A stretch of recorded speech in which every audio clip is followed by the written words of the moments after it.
Hi Shelby, how you doing? Okay, let's get started. I think the cover looks fantastic.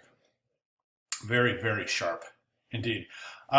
Okay, then the first page content spread. I think the content spread is a little bit spread out, a little bit too many visual stops. There's too much competition within this page, inner competition.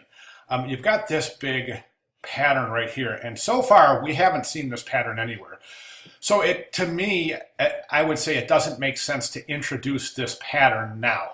Since we have not seen it before, I just don't think it would make sense to introduce it now.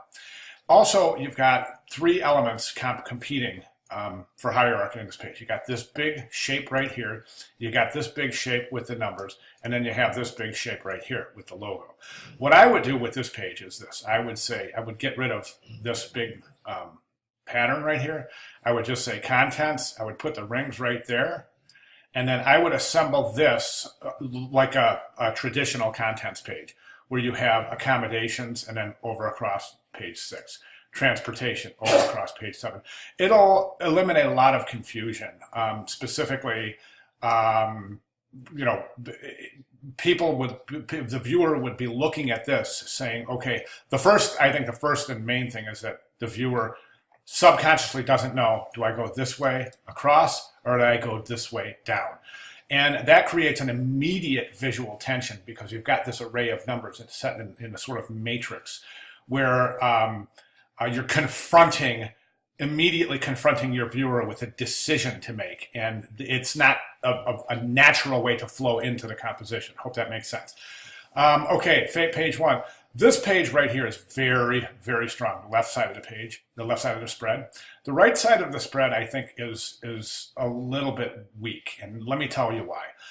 Right now, what you want to do in any story, now think about establishing rhythm, okay? And you want to establish this rhythm, and you want to set this cadence and allow the viewer to establish this cadence so they can set their timing going through your presentation. I think what you've done here by placing this on the horizontal and then this regional history on the vertical is you've immediately broken any kind of a repetition. The rest of the pages all have the headlines on the horizontal, so it would make sense to eliminate this and place it on the horizontal as opposed to the vertical. The reason I think that this graphic right here could be reduced in size and moved away from the type just a little bit. But this page right here, this left spread is very, very strong. I think it's one of your strongest spreads in the entire presentation, and the reason being is because you're not giving your viewer that many decisions to make. Basically, you're saying, okay, location and an image. So it immediately registers. It's easy to understand the intent of this page. Okay? As far as the spreads themselves go, I think that either the stripes or the triangles for the page number, but not both. Again, I just think it's too much. It's just too much for the viewer to process in a comfortable way. What I would do is I would eliminate both. I would take the stripes away and the triangles, and I would just use black as the page numbers. Minimalism. Now over here, again, I would assemble this as a horizontal type. And right now, you've got everything else is set up where you've got paragraphs to deliver the information, but here you have a timeline. So again, there's an immediate inconsistency. I would go straight to regional history and give a paragraph on regional history with maybe one image. This page also has some inconsistencies because you've kind of feathered the selection on these images so that the edges are feathered, but that's the only place in the entire presentation where you've done that. So typically in design, if you find something done once, you want to eliminate it. You want everything to be as consistent as possible. For that reason, I would recommend not using a timeline and not using these feathered images. Again, headline, paragraph, 1 or 2 images. Okay, moving on. Again, these 2 pages are very strong because you're not asking too much of the viewer. The viewer immediately understands what you want them to do on this page. This page might be a little bit image heavy, and this page right here, I would reduce the size of that map. The map, let's face it, the map here is for effect. Nobody is going to get in there and read that map. You're just kind of showing a map saying this is a map of the geographic location, right? For that reason, I would reduce the size of the map and I would just assemble this paragraph regular instead of pulling the right margin in so that your word count is only 3 or 4 words in that portion of the paragraph. That's really, really unusual, and I think it creates a visual tension that's very, very uncomfortable. Okay, then moving down here, you go into nightlife and entertainment. Then you've got a word wrap around the circle. And again, it's the only place we see that in the presentation. So I would recommend not doing that. You know, I think the circle images, I think you're overdoing it on this page. I think there's just too many. I would stay away from the circle images altogether. I think that maybe 1 or 2 here or there, but right now they're just really, really overused, I would say. I think you're a little image heavy here on the entire presentation. I think one well-placed image speaks volumes over several random images, so to speak. Not that these aren't random images. I think they all have to do with the subject matter, but take a look at the comfort level of this page right here, and then compare it to this page right here. This page, the viewer looks at this page and immediately is confronted with this situation where, wow, there's a lot here to look at. Let's count the eye stops on this page. 1, 2, 3, 4, 5, 6, 7, 8, 9, 10, 11, 12, 13, 14. Let's count the eye stops on one of these pages.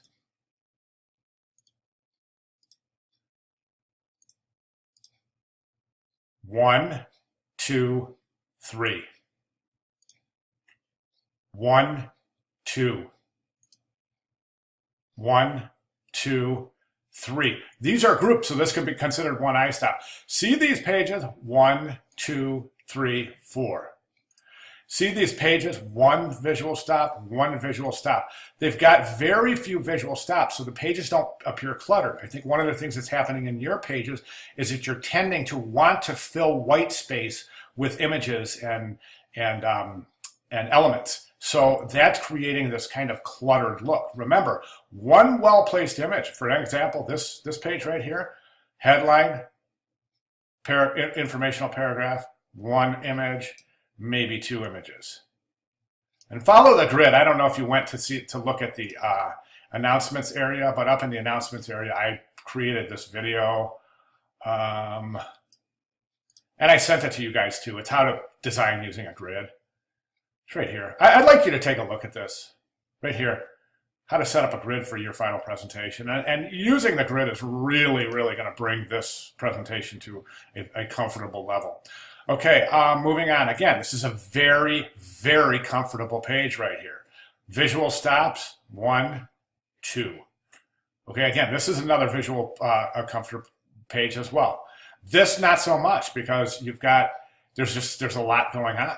You got circles, squares,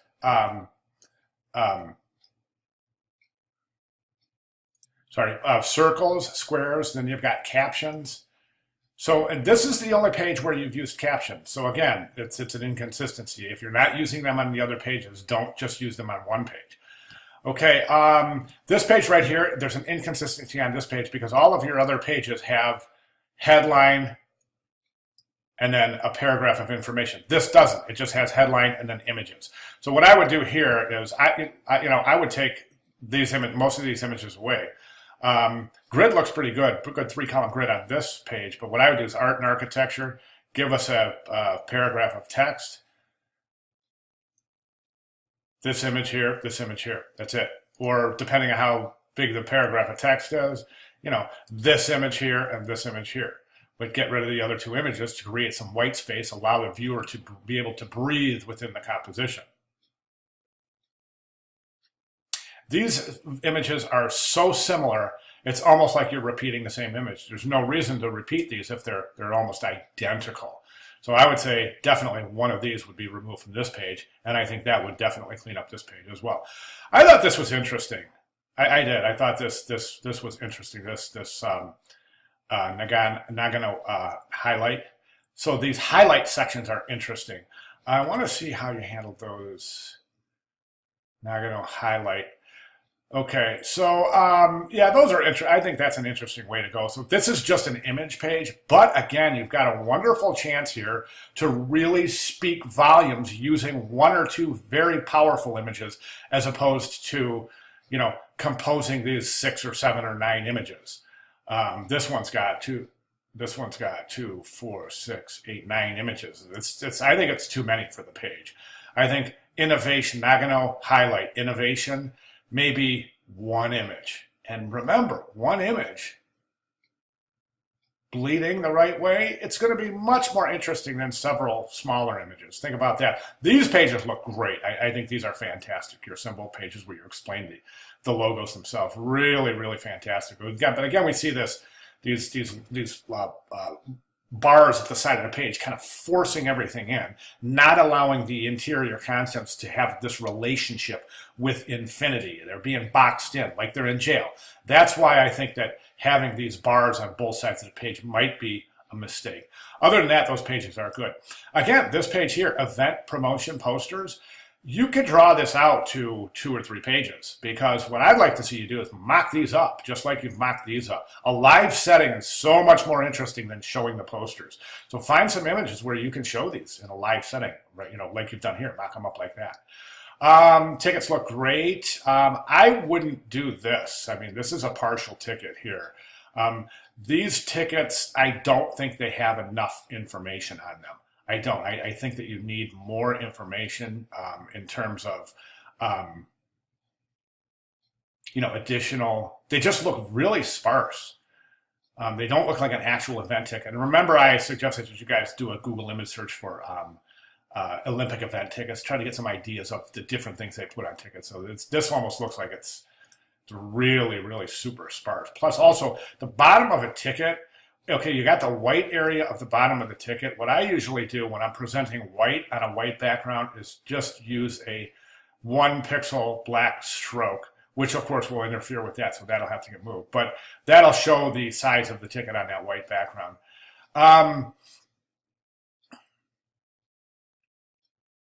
Again, live settings. I think this would be great for live settings. Banners and wayfinding. Now, actually, quite honestly, Shelby, quite honestly, at this point in the presentation, it looks like you got tired and just started placing things. And let me explain why I say that. The type has changed, okay? So you've gone from this typographic treatment for your headlines to this enormous typographic treatment. This is just huge. It's taken up almost a quarter of the page. I think it's too big. I would stick with the typographic treatment you've established. Also, you don't have any written descriptions here.